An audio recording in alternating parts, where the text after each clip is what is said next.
શ્રી ગણેશાય નમઃ. તો મિત્રો, સ્વાગત છે આપનું આપણી યુટ્યુબ ચેનલ ભક્તિ કીર્તન સંગ્રહમાં. મિત્રો, આજના આ વિડીયોમાં આપણે રામદેવ પીરે જ્યારે સમાધિ લીધી તેની પહેલાં આપણને 24 ફરમાન આપ્યા હતા, એટલે કે 24 એવા સંદેશો આપ્યા હતા કે જેને આપણે અંતિમ બોધ તરીકે પણ ઓળખીએ છીએ. તેને જો આપણે આપણા જીવનમાં ઉતારીએ છીએ તો આપણા જીવનની નૌકા પાર થઈ જાય છે. આપણા જીવનમાં આવતી તમામ સમસ્યાનો અંત થઈ જાય છે, દુઃખ દૂર થઈ જાય છે અને હંમેશા આપણને એક અલૌકિક સુખની પ્રાપ્તિ થાય છે.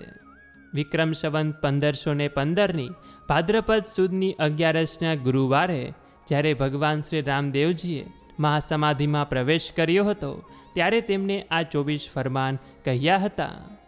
તો આવો આપણે પણ સાંભળીએ કે આ 24 ફરમાનમાં એવું શું કહ્યું છે કે જેથી આપણને તેનું આવું બધું ફળ મળે છે, આપણને આ તેનો લાભ મળે છે. ધ્યાનપૂર્વક આ 24 ફરમાન સાંભળજો.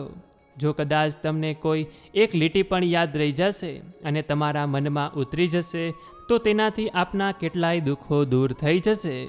તો આવો સાંભળીએ ભગવાન શ્રી રામદેવજી મહારાજે કહેલું ગત ગંગા સમાન 24 ફરમાનો. તો તેઓ પહેલા ફરમાનમાં કહે છે, હંમેશા પાપથી દૂર રહેવું જોઈએ, ખોટા કાર્યોથી દૂર રહેવું જોઈએ, આપણા જીવનની રીત પર ધ્યાન આપવું જોઈએ, કેમ કે દરેક વ્યક્તિ પાસે એક સરખો સમય છે. તેથી આપણા ઉપર છે કે આપણું જીવન આપણે કેવી રીતે જીવવું. દરેક જીવ પ્રત્યે દયાળુ બનવું જોઈએ, એટલે કે ભૂખ્યા લોકોને ખવડાવવું જોઈએ, તરસ્યાને પાણી પીવડાવવું જોઈએ, જરૂરિયાતમંદને મદદ કરવી જોઈએ. ત્યાર પછી બીજા ફરમાનમાં કહે છે કે આપણે આપણા સદગુરુ સમક્ષ આપણા પાપોની કબૂલાત કરવી જોઈએ, જાણીએ અજાણીએ થયેલી ભૂલો તેમની પાસે સ્વીકારવી જોઈએ, હંમેશા અન્યની મદદ માટે તૈયાર રહેવું જોઈએ.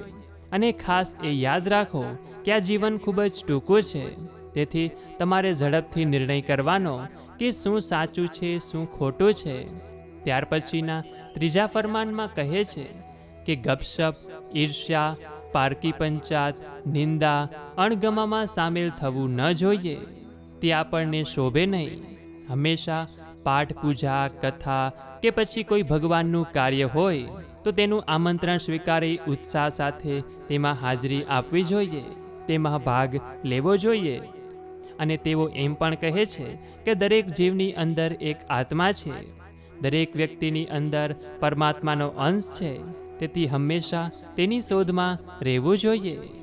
ત્યાર પછી ચોથા ફરમાનમાં કહે છે કે ગુરુ જ્ઞાન મેળવવા અને આપણા ધ્યેયને સિદ્ધ કરવા માટે સૌપ્રથમ આપણે આપણા સદગુરુને આધીન થવું જોઈએ. સર્વશક્તિમાન એવા પ્રભુ પર હંમેશા વિશ્વાસ રાખવો. ચાહે કોઈ પણ પરિસ્થિતિ હોય, કોઈ પણ હાલત હોય, કોઈ પણ સમસ્યા હોય, ભગવાન ઉપર રાખેલો ભરોસો ક્યારેય તૂટશે નહીં. હંમેશા તે કોઈ પણ પરિસ્થિતિમાં આપણું સારું જ ઈચ્છશે. ત્યાર પછી પાંચમા ફરમાનમાં કહે છે કે વ્યક્તિ ભલે બહારથી ગમે તેવો દેખાય, સ્વચ્છ દેખાય, તેનું રૂપ સુંદર હોય, તેનું મુખ સુંદર હોય, તે ભગવા કપડાં પહેરતો હોય, પરંતુ જો તેનું મન દૂષિત હોય અથવા તો ભ્રષ્ટ હોય, તેના આંખ અને ચહેરામાં કોઈ ચમક ન હોય, તો તે વ્યક્તિને સદગુરુના માર્ગદર્શન વગરની વ્યક્તિ ગણવી જોઈએ. આપણે પણ તેવા વ્યક્તિને ગુરુ ન બનાવવા જોઈએ કે ન તેનું અનુસરણ કરવું જોઈએ. છઠ્ઠા ફરમાનમાં કહે છે કે માનવતાની સેવા એ જ ભગવાનની સેવા છે, કેમ કે દરેક જીવમાં પરમાત્માનો અંશ રહેલો છે. તેથી આપણી ફરજ છે કે આપણે આપણા સનાતન ધર્મનું પાલન કરીએ.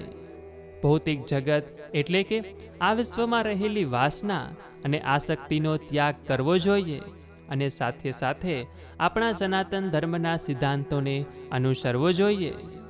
સાતમા ફરમાનમાં એવું કહે છે કે મારા ભક્તો એવા છે કે જે નમ્ર છે, દયાળુ છે, સિદ્ધાંતના પ્રમાણિક છે, સાચું બોલે છે, ક્યારેય ખોટું કરતા નથી, અનીતિનું ખાતા નથી, કોઈ સાથે દુશ્મનાવટ કરતા નથી અને ઉચ્ચ અખંડિતતાનું નૈતિક જે જીવન જીવે છે તે જ મારા સાચા ભક્ત છે અને હંમેશા હું તેવા જ ભક્તોને દર્શન આપું છું.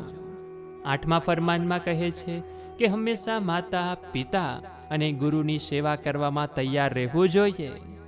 અતિથિનો સત્કાર કરવો જોઈએ. આપણા ઘરે જે પણ કોઈ મહેમાન આવે તેને ક્યારેય તરછોડવા ન જોઈએ, તેનો તિરસ્કાર ન કરવા જોઈએ, પરંતુ તેમનું માનભેર સ્વાગત કરવું જોઈએ. ત્યાર પછી 9મા ફરમાનમાં કહે છે કે હંમેશા વહેલા ઉઠવું જોઈએ, પોતાના શરીરને સાફ કરવું જોઈએ.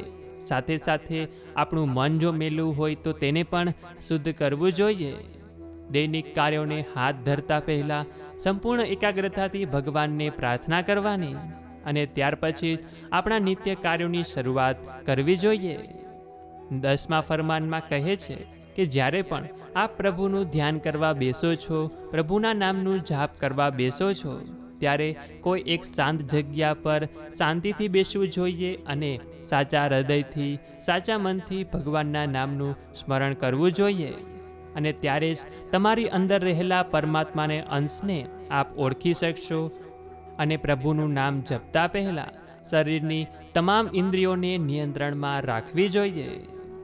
11મા ફરમાનમાં એવું કહે છે કે આ સંસારમાં રહેલી મોહમાયાનો ત્યાગ કરવો જોઈએ, અભિમાન છોડવું જોઈએ અને મૃત્યુ સિવાય તમામ મિથ્યા છે તેને હંમેશા યાદ રાખવું જોઈએ.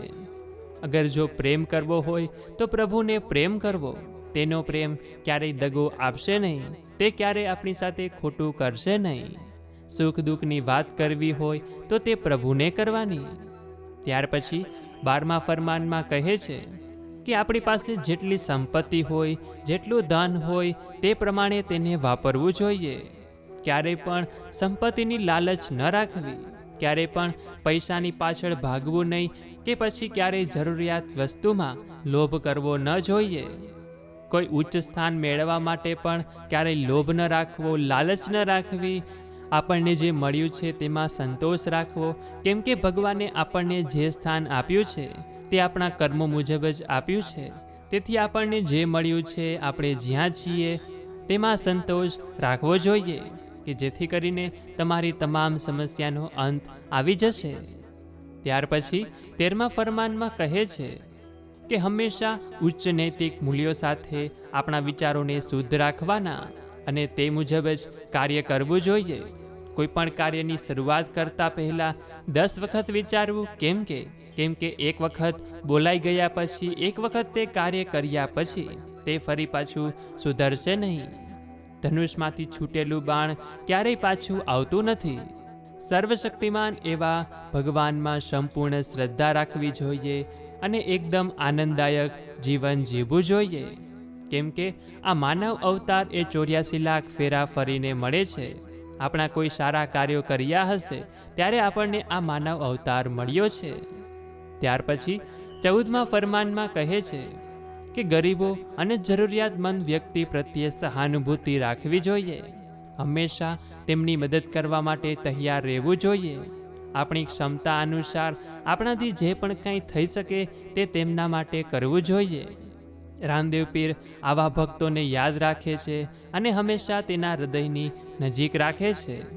તેથી ક્યારેય કોઈની મદદ કરવાની ના નહીં પાડવાની. આપણાથી બનતું થાય તેટલું કરવું જોઈએ. 15મા ફરમાનમાં કહે છે કે મારા જે સાચા ભક્તો છે તેઓ નિસ્વાર્થ ભાવે મારી ભક્તિ કરે છે, મારી સેવા કરે છે, મારી પૂજા કરે છે. તેઓ નિષ્પક્ષ છે, તેઓ સન્માનીય છે અને તેઓને મારા ઉપર વિશ્વાસ છે અને તેથી જ તેઓ મારા ભક્તો છે. અને એવા જ ભક્તોને હંમેશા હું દર્શન આપું છું અને એવા જ ભક્તોની હું સહાય કરું છું. 16મા ફરમાનમાં એવું કહે છે કે જે વ્યક્તિ કોઈ ઉચ્ચ નીચ, જાતિ ભેદભાવ કે રંગ કે સંપ્રદાય કે ધર્મમાં ભેદભાવ કર્યા વગર સૌ લોકો સાથે હળીમળીને રહે છે, સૌ લોકો પ્રત્યે સહાનુભૂતિ દાખવે છે, સૌ પ્રત્યે માનવતા રાખે છે, તે જ વ્યક્તિ મારી પૂજાને લાયક છે. અન્યથા તે પૂજા જો કરે છે તો પણ તેનું ફળ મળતું નથી કે નથી તેને મારા દર્શન થતા કે ન તો હું તેમને આશીર્વાદ આપું છું. 17મા ફરમાનમાં કહે છે કે જે ભક્તોને મારા ઉપર સંપૂર્ણ વિશ્વાસ છે તેઓ જ મારા દર્શન કરી શકે છે અને મારા અદૃશ્ય સ્વરૂપને ઓળખી શકે છે અને તેઓ જ મારા ભરોસાને લાયક છે. 18મા ફરમાનમાં કહે છે કે આ દુનિયામાં કોઈ વ્યક્તિ સાચા હશે, કોઈ વ્યક્તિ ખોટા હશે, પરંતુ સંસાર તો ચાલ્યા જ કરવાનો છે. કોઈ વીર હશે તો વળી કોઈ વિવેકી હશે. દરેકની બુદ્ધિ અલગ હોય છે, દરેકના મતભેદ અલગ હોય છે. દરેક નર અને નારી પોતાની રીતે વિચારતા હોય છે. તેથી આપણે ક્યારેય કોઈના જીવનમાં દખલગીરી કર્યા વગર પ્રભુમાં આપણું મન લગાવવું જોઈએ. 19મા ફરમાનમાં એવું કહે છે કે જે કોઈ વ્યક્તિ ભક્તિના બહાને અનાચારી થાય તો કોઈ વ્યભિચારી થાય છે, તો તે લોકોને ક્યારેય મારા સેવક માનવા નહીં. તે મારા પૂજાને લાયક નથી અને તેને હું ક્યારેય દર્શન પણ આપતો નથી. 20મા ફરમાનમાં એવું કહે છે કે જે વ્યક્તિ નિસ્વાર્થ ભાવે સારા કર્મો કરે છે, નિસ્વાર્થ ભાવે ભક્તિ કરે છે અને મારા પ્રત્યે નિષ્ઠાપૂર્વક જેઓ સમર્પિત છે, તેઓ જ આ ફરમાનને લાયક છે. તે લોકો જ આ બોધપાઠને લાયક છે અને મારા આશીર્વાદના તે જ લોકો હકદાર છે. 21મા ફરમાનમાં કહે છે કે આપણે ક્યારેય કોઈની અવગણના કરવી ન જોઈએ. દરેક વ્યક્તિને પ્રેક્ષક બનીને સાંભળવું જોઈએ, પરંતુ વાત તો રામદેવ પીરની જ મગજમાં ઉતારવી જોઈએ. પ્રભુના જ સિદ્ધાંતોને આપણા હૃદયમાં ઉતારવા જોઈએ અને તેને જ અનુસરવા જોઈએ કે જે જ આપણને મોક્ષ તરફ દોરી જશે. 22મા ફરમાનમાં એવું કહે છે કે ભક્તિના 9 સ્વરૂપો છે. ભક્તિના તમામે તમામ સ્વરૂપોને હંમેશા પ્રણામ કરવું જોઈએ, તેનો આદર કરવો જોઈએ. નિષ્ઠાવાન ભક્તો તે જ છે કે જે ભક્તિના આ સ્વરૂપોને પૂર્ણ કરે છે અને જીવે છે, અને તે જ લોકો મોક્ષના અધિકારી પણ થાય છે. 23મા ફરમાનમાં કહે છે કે જે વ્યક્તિ કોઈ પારકા લોકોની મદદ કરે છે, તેમને દાન આપીને પણ હંમેશા તેઓ અજાણ રહે છે. વળી કોઈ અન્ય લોકો પાસે કોઈ વસ્તુની અપેક્ષા કર્યા વગર તેની મદદ કરે છે, તેની નિસ્વાર્થ ભાવે સેવા કરે છે, અને હંમેશા જે વ્યક્તિ આઠે પહોર આનંદમાં રહે છે, તે જ મારા હૃદયની પાસે રહે છે અને તે જ મારી નજીક રહે છે. 24મા ફરમાનમાં કહે છે કે હું તે જ છું કે જે મારા ભક્તોના હૃદયમાં રહે છે, અને હું તે જ છું કે જે મારા ભક્તોનું ધ્યાન રાખે છે.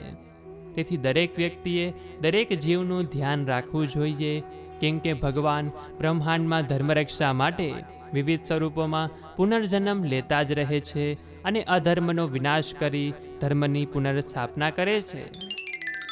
તો મિત્રો, આ રીતે રામદેવ પીરે સમાધિ લેતા પહેલાં આપણને સૌ લોકોને આ બોધપાઠ આપ્યો હતો કે જે મેં આપને એકદમ સરળ ભાષામાં સમજાવ્યો, કે જેથી આપણને મગજમાં ઉતરે, આપણને સમજાય અને આપણે તેનું અનુસરણ કરી શકીએ. તો મિત્રો, આમાંથી જો આપને કોઈ એક લીટી પણ જો યાદ રહી જશે, આપ એક પણ કોઈ સિદ્ધાંતને આપના જીવનમાં ઉતારી લેશો, તો પણ આપણને તેનો ઘણો બધો ફાયદો થશે, આપને તેનું ઘણું બધું ફળ મળશે. તો મિત્રો, આવા જ અવનવા વિડીયો જોતા રહેવા માટે અત્યારે જ અમારી ચેનલને સબસ્ક્રાઈબ કરો, અને વિડીયો પસંદ આવ્યો હોય તો વિડીયોને લાઈક કરી તમારા મિત્રો સાથે પણ શેર કરજો. તો આ સાથે હવે મને રજા આપો, મળીશું ફરીથી એક નવા વિડીયોમાં. ત્યાં સુધી આપ સૌ લોકોને અમારી ચેનલના જય શ્રી કૃષ્ણ. ધન્યવાદ. મારી સાથે જોડાઈ રહેવા બદલ આપ સૌ લોકોનો ખૂબ ખૂબ આભાર.